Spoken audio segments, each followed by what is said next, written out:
The story you're about to hear is true. Only the names have been changed to protect the innocent. Fatima Cigarettes, best of all long cigarettes, brings you Dragnet.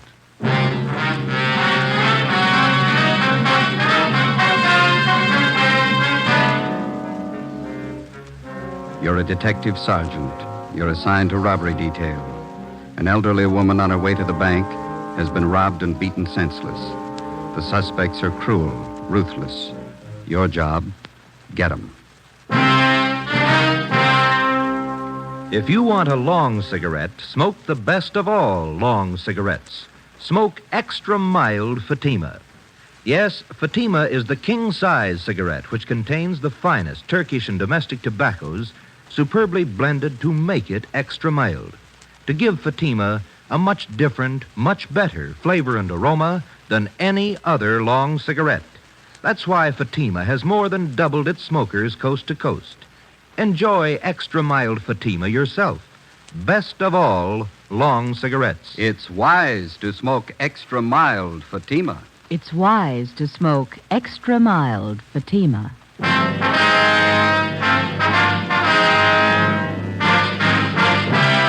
Dragnet, the documented drama of an actual crime.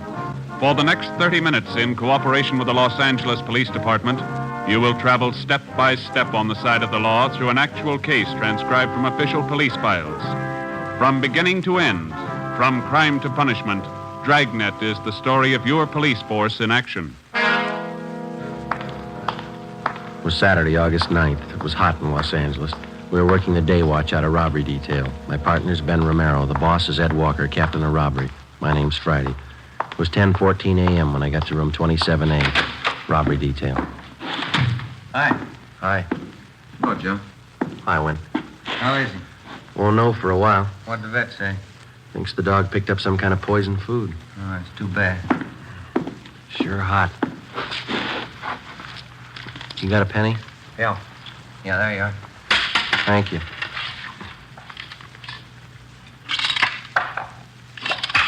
Somebody poisoned him, huh? Yeah. That's what the vet says. I never could figure why some people poison dogs. I don't understand some people not liking animals, but I can't see why they poison food and then just toss it around wholesale loss. You know how I feel about that dog of mine. If anything happens to him, I don't know what I'll do. Oh, he'll be all right. Those vets can do wonders these days. I sure hope so. They told me to check back with him about noon. I'm about to melt in this heat. Yeah, doesn't seem to be any air at all. Well, tomorrow's Sunday. Guess I'll just lie out in the backyard. It's going to be good to just loaf around and read the Sunday papers, huh? It's a hot shot. I'll take it. My wife wants me to get out and get a little color. She says I'm better looking with a tan. She ought to know. All right. Will you get married, Joe? After so long, it gets so you believe everything they tell you. Here's one to roll on. Yeah? Robbery and shooting. Victim's car was stolen. You want to get on it? All right, let's go, Joe. Bank job. Don't make any plans for Sunday. 10:53 a.m. Ben and I pulled up in front of the Union Trust and Savings Bank at Melrose and Logan. We made our way through the usual crowd that was milling in and around the bank. We spoke with the manager, a Mr. Bill Fore. He told us that he didn't see the actual robbery. The victim was taken in the parking lot next to the bank. Her name was Myrtle Shaw, a longtime customer of the Union Trust and Savings. Fore told us that she always did her banking at the same time each day, around 10 in the morning when the bank first opened. He said she was the proprietor of Myrtle's Cafe, 4 doors west of the bank. Let us through, please. Sorry, let us through here. Officer, over here. Yes, sir. Friday and Romero, central robbery. Did you answer the call? Yes, we did. Freeman and Welsh, Unit 13R. Ambulance just left. Victim didn't want to go to Georgia Street. Said she wanted her own doctor. Okay, is she inside the cafe? Yeah. Let's go in, Ben. Are you Freeman? No, I'm Welsh. Freeman's inside. See if you can clear this crowd a little, will you, Welch? Right. Thank you. All right. You've seen everything now. Now, let's move along. Come on. The black on the street there.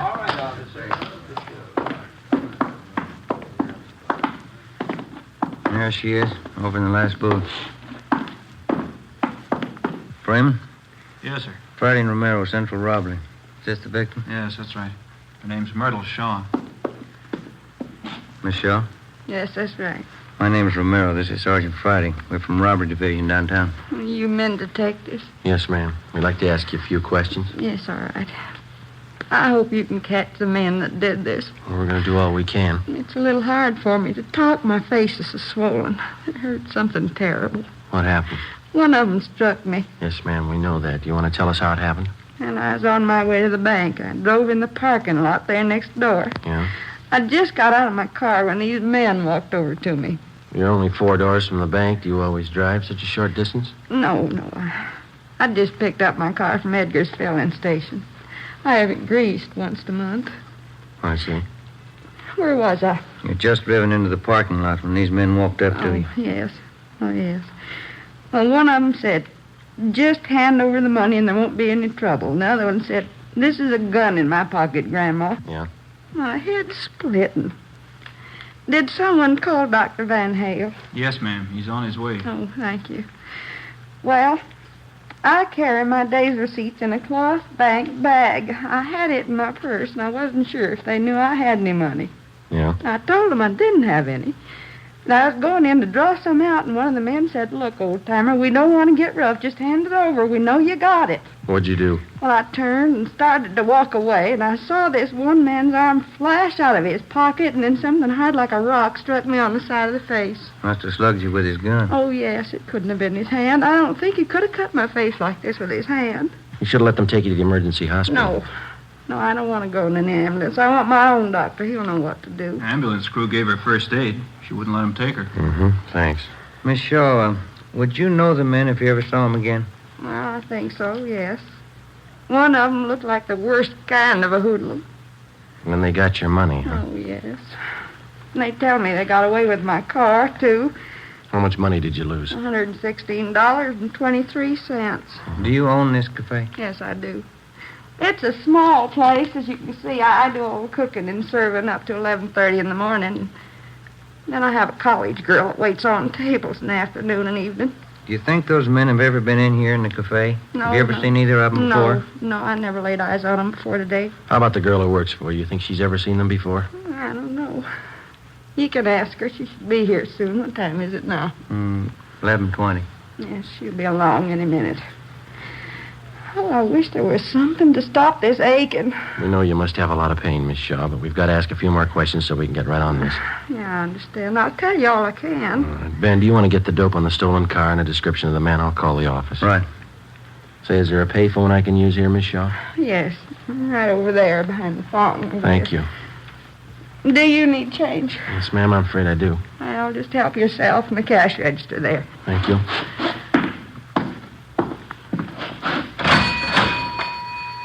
I put in a dime, taking out 2 nickels. Oh, well, now that wasn't necessary, young man. You didn't have to tell me. Well, I know, but we don't like to open other people's cash registers. You're a police officer, aren't you? Yes, ma'am. I trust you. That seems to be the reason a lot of people don't. I called the office, and as fast as Ben repeated the information, I phoned it in. The detailed information was broadcast to all units. The stolen car was a 1946 green Ford sedan, license number 1X-ray 1898. All units were instructed to be on the lookout for the car, and if found abandoned, to notify robbery detail immediately and keep the car under surveillance until we arrived. I called in a description of the suspects and the fact that the money was taken in a cloth bag stamped Union Trust and Savings. Myrtle Shaw's doctor arrived, and she was ordered to bed for rest and treatment. Ben and I interrogated all the possible witnesses in the parking lot, and we found only one man who saw the actual robbery. His story compared to that of Miss Shaw's, but he could add nothing more. We talked with a young college student who worked in the restaurant. She didn't think she'd ever seen the men in question. We drove back to the city hall and went to the stats office. They made a run for us on the descriptions and M.O. that we had, and we pulled the packages of all possible suspects that the machine sorted out. We narrowed and sifted the 24 possibles down to 12. We took the mug shots out and showed them to the victim and the one witness. They could not identify any of them as the 2 men in the holdup. 2:35 p.m. Saturday. We started to canvass the neighborhood, door to door. That takes care of Logan Street for 1 block, both sides. Want to start here on Melrose? Okay. Let's try this drugstore. I'm on fire. Paper says it's supposed to hit 99 today. I believe it. Come on. Yes, sir? Police officers. We're looking for a couple of men. Here's the descriptions. I wonder if you'd read this and tell us if you ever seen them. Yes, sir. We got time to have a coke. No, we better not. It's getting late. No, I'm afraid I've never seen anybody who answers either one of these descriptions. You sure? Yeah, quite sure. Well, thank you. I'll have to have that back. Oh. Let's go.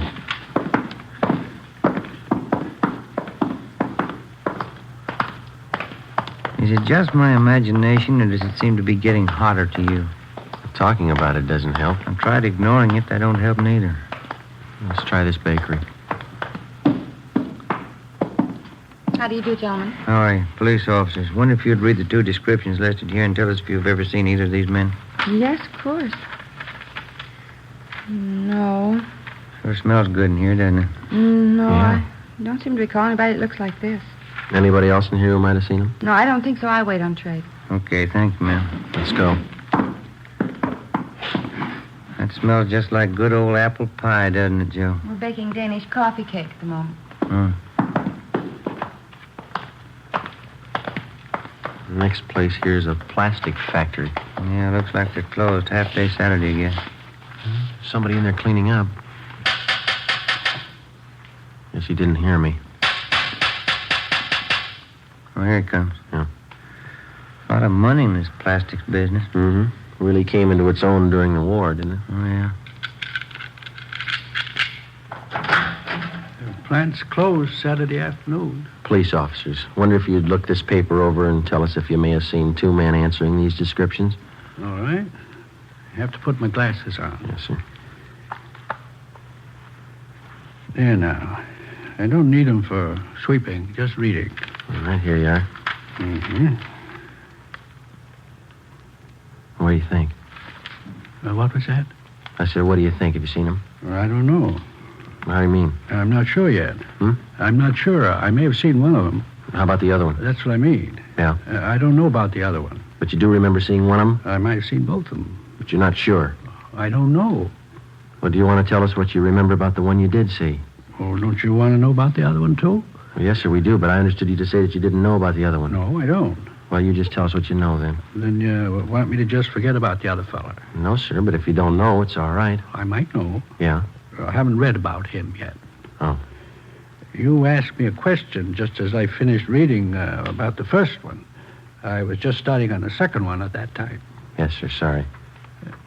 What was that you asked me? Wasn't important. Then I'll read about the second one. Yes, sir, thank you.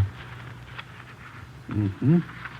Yeah, I seen them 2 or 3 days ago, both of them. In this neighborhood? Yes, sir, right around back in the parking lot. They work here? No, sir, they don't. Seems to me I've seen them a couple of times. What were they doing? I don't recall. I just remember I've seen them. You sure? Yes, I'm positive. One of them had on a brown suit, the other gray, just like it says here. The descriptions fit all right. You have any idea where these men might be now? No, sir. We're investigating a robbery. We want these men for questioning. I wish I could help you more. I do know I've seen them, but that's about all. I don't know their names. All right, sir. What's your name? Seth Williamson. We'll leave you one of our cards, Mr. Williamson. If you see him again, appreciate you letting us know. Yes, sir. Sure will. Let's go, then.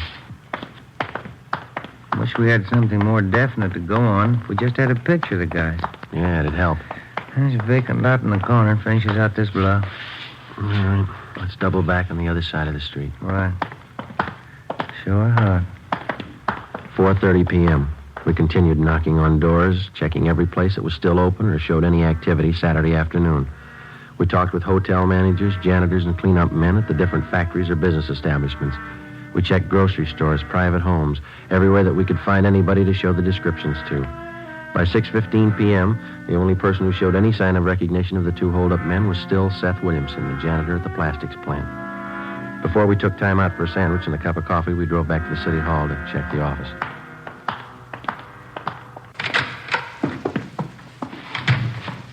Hey, Friday. What do you say, Marty? A couple messages for you here. Thanks. What's the matter with you, Romero?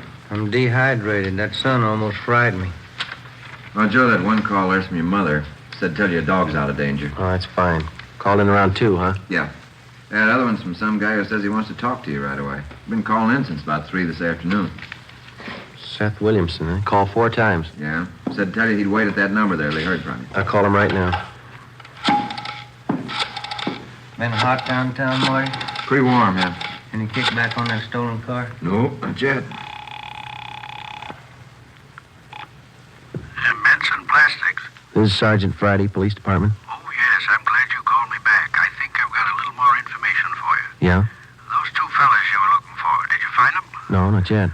Well, I just remembered what they were doing out back there in the parking lot. Yeah? They were taking pictures Of what? of the two girls that was with them. I remember now. There were two young women with them. One was a blonde, and the other I don't recall.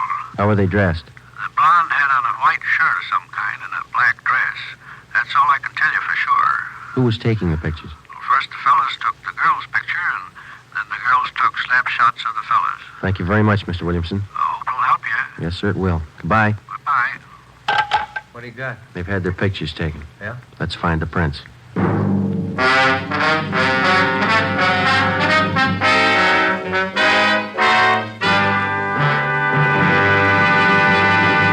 You are listening to Dragnet, the case history of a police investigation presented in the public interest by Fatima Cigarettes. If you smoke a long cigarette, it will be in your interest to listen to a typical case history of a Fatima smoker. It's the case of Miss Nancy Appel, a night news writer for one of the world's great press services. This is her actual signed statement.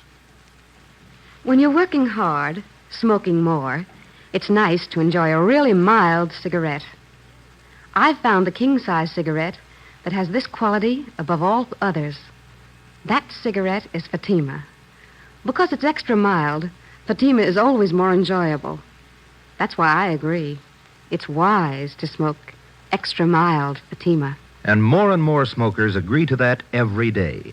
Actual figures show Fatima has more than doubled its smokers coast to coast. So enjoy extra mild Fatima yourself. The long cigarette, which contains the finest Turkish and domestic tobaccos, superbly blended to make it extra mild. You will prefer Fatima's much different, much better flavor. You will agree. It's wise to smoke extra mild Fatima. It's wise to smoke extra mild Fatima. The best of all long cigarettes.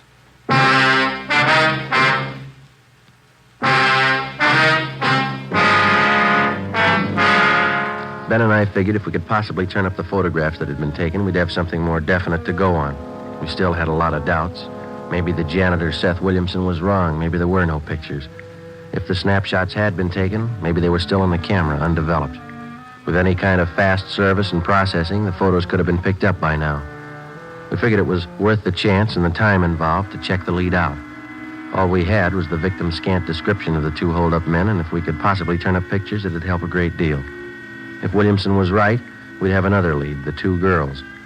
6:40 p.m., we started checking drugstores, going through all prints that had not yet been picked up by the customers.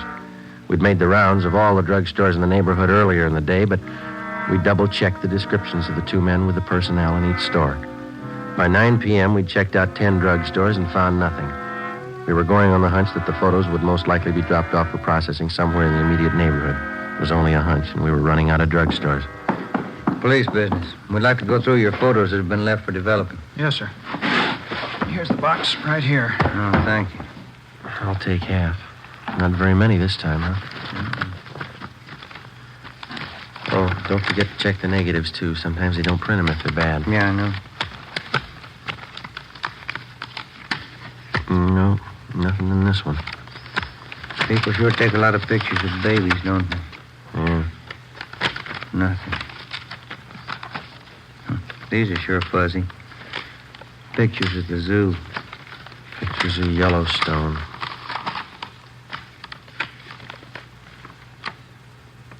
Ben. Yeah? Pay dirt, maybe. Let me see. Two guys. Two girls. One's a blonde, white blouse, dark skirt. Look close. Now, let's see. Left by a Marion Lang, 223 East Bexel. Well, Claire. Yes, sir? You want to double check us on this envelope? Yes, sir. This date and time right here, 3:30 p.m., August 6th. Yes, that's correct. That's when the films were left for processing. 3 days before the robbery. Did you ever see this woman in the picture before? Let me see. This one? Oh, yes. Yeah. She comes in here quite often. Miss Lang is her name. How about these men or this other girl here? No, I've never seen them. When were these prints supposed to be picked up? I waited on her. She told me she'd pick them up Friday, yesterday. Well, we'll have to take these photos along with us. They'll be returned. All right, sir. How will I explain this to Miss Lang? If this is the right address, you won't have to. Before we left, we called the office and had a stakeout placed in the drugstore in case Marion Lang tried to pick up the photos. We checked the address she gave on the envelope, 223 East Bixel. It was a small apartment building near the corner. The manager told us that Marion Lang had moved out the morning of August 9th, the day of the robbery. She left no forwarding address. The manager knew nothing of the other girl or the men in the photos. We checked with Myrtle Shaw, the victim. She positively identified the two men as the ones who robbed and slugged her. She knew nothing of the two girls, hadn't seen them before. We put out a warrant on Marion Lang and gave the photos to Lieutenant Frank Cunningham in the Record Bureau. Monday morning, August 11th. Morning, Fry. Hello, boss. Any record on the guys? Nothing we could find, no. I'm having copies sent out right now. Kind of thought maybe if we came up with pictures, we'd be halfway home. Maybe we are. How do you mean? I had Tony make some blow-ups from the negatives. Full of grain. Probably taken with a cheap box camera of some kind, but they might help. What'd you find? I just checked the enlargements. They were still in the wash, but I think we got something. Let's go over the photocopy. All right.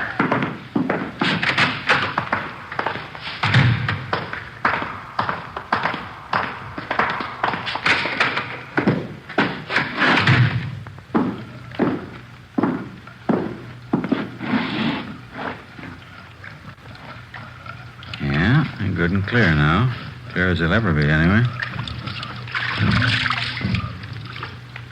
Here we go. I had 16 by 20 enlargements made. This will show you what I found. Yeah? You guys take a good look at the face of this one man here. Thought we did. Why? That's pretty hard to see on those small prints. Look here. You see the nose on this one? Mm-hmm. I'd guess it's been broken one time or another, wouldn't you? Yeah. You see here? Scar over the left eye, scar over the right eye. A couple of them. Yeah? Look at the right ear. See how mashed it is? Hmm. We couldn't come up with any names for you, but I'll bet it'd be safe to guess his line of work. Looks like a prize fighter. Nothing in the oddity file. I checked and double-checked everything I could lay my hands on here in the department. I don't place him if he was a boxer of any standing. I don't recall him. Isn't much. Wish I had something else for you. It's a lead, isn't it? Might be. It's more than we had. It was possible that one of the two hold-up men in the photos could have been a professional fighter. From his appearance and build, we felt it was a fair guess. We took copies of the snapshots to the State Boxing Commission, Los Angeles branch. We spoke with a Mr. Farmer, who couldn't seem to recall the man from his picture. We went over the description that the victim had given us. Farmer said that he knew a great many of the fighters because at one time or another they all check in and out of the commission before a bout. But the man in the snapshot remained unidentified. He checked through several hundred cards bearing the photographs of boxers in the files. No luck. Farmer suggested that we try the Spring Street Gym, where the out-of-town fighters get into shape and the boxers in town train. We left him a copy of the photograph and our card so that he could continue checking back through his files. It was 10:22 a.m. when we got to the Spring Street Gym. Here's the manager's office. Come in. You the boss here? Yeah. What can I do for you? Police officers. Yeah?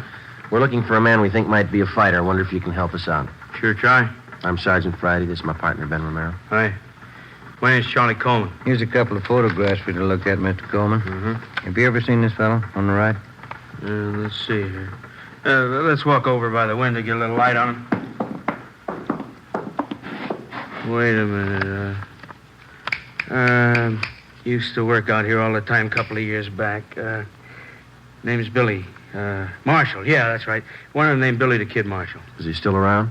Oh, gee, I couldn't tell you. It's been a good 2 years since I seen him up here. Any idea where we might locate him? I doubt it. Used to be at Benny Farber's stable. Benny's been to the East now over a year. Let me check back through my locker listings. Maybe I still got something on it. Yeah, let's see. Out cards. Yeah, that's what we want. Let's take them over here by the window where we can read them. As I recall, Marshall wasn't much of a fighter. Farber nursed him up through the prelims, got him in the semi-windups. He started hitting the bottle. Played the dames. Oh, yeah, here we are. Can I see that, please? Oh, sure. Here we are. Thank you. Billy the Kid. Big, beefy boy. Real sucker for right cross. 1637 Carver Avenue. That's the last address you got on him? Whatever the card says, yeah. Real sucker for the All Right Cross. Thank you very much, Mr. Coleman. You're welcome, boys. Anytime. What's he done? We just want him for questioning. Oh, I see. If you should hear from him, don't tell him we're looking for him. Let's go. Thanks again. What do you think he did wrong? I don't know. How do you block a right cross? We called the new information into Captain Walker, and he sent a crew of men to the Boxing Commission to check further. 1637 Carver Avenue. It was a cheap rooming house in the west side of town. Marshall hadn't lived there for over a year and a half. The landlady gave us a forwarding address. The next place hadn't seen him for a year. We kept checking and rechecking, going from one end of town to the other. Each place was a little better than the last. It was easy to trace Billy the Kid's rise in the fight game, such as it was, by the condition of the places he lived in. We covered 6 different rooming houses, boarding houses, and apartments. Each time his residence had been a little more recent. 5:15 p.m., Monday, August 11th. We pulled up in front of the Sunflower Hotel, 433 Banyan Street. Rates, $2 a week and up.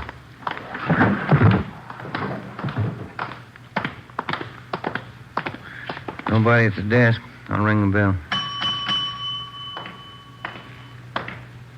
How do you do? Police officers.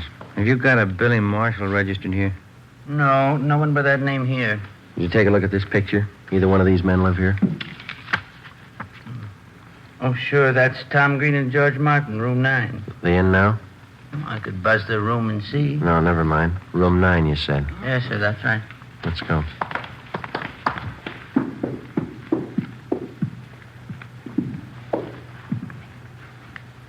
Room 9. Cover me. Right. Yeah? Special delivery letter. Slip it under the door. You have to sign for it. All right, stand still, police officers. Pass, Tom. Watch it, Ben. Take the other one, Tom.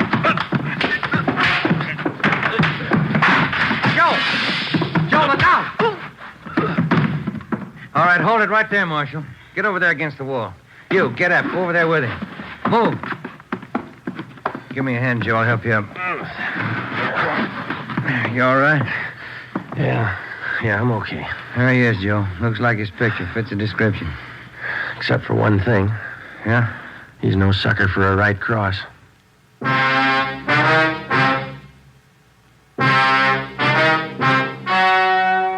story you have just heard was true. Only the names were changed to protect the innocent.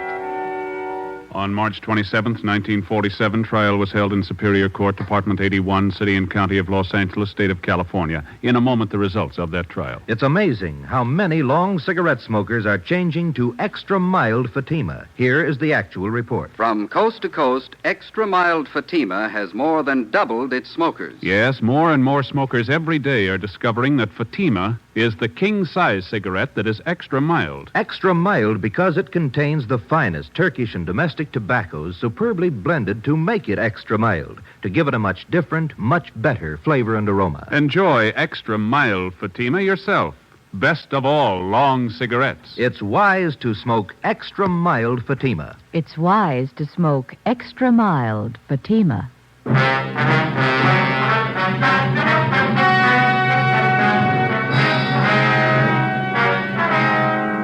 Both William Marshall and his accomplice were found guilty of armed robbery and grand theft auto and are now serving their terms as prescribed by law. You have just heard Dragnet, a series of authentic cases from official files. Technical advice for Dragnet comes from the Office of Chief of Police W.A. Wharton, Los Angeles Police Department. Fatima Cigarettes, the best of all long cigarettes, has brought you Dragnet transcribed from Los Angeles. Screen Directors presents Lucille Ball as Miss Grant tomorrow on NBC.